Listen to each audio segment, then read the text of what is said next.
Oh, let me think back over the last 4 years. I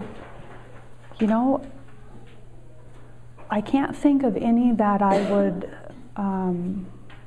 would go back and change on anything. I really value the opinions of my colleagues. I never have decisions made ahead of time prior to a council meeting.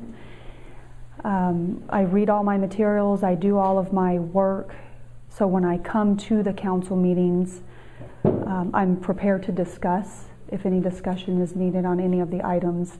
And I really don't make that decision until I'm sitting there as to how I'm going to vote. So I put a lot of thought and process into that at the time that I'm on the dais. So no, I don't, not that I can think of that I would change any vote.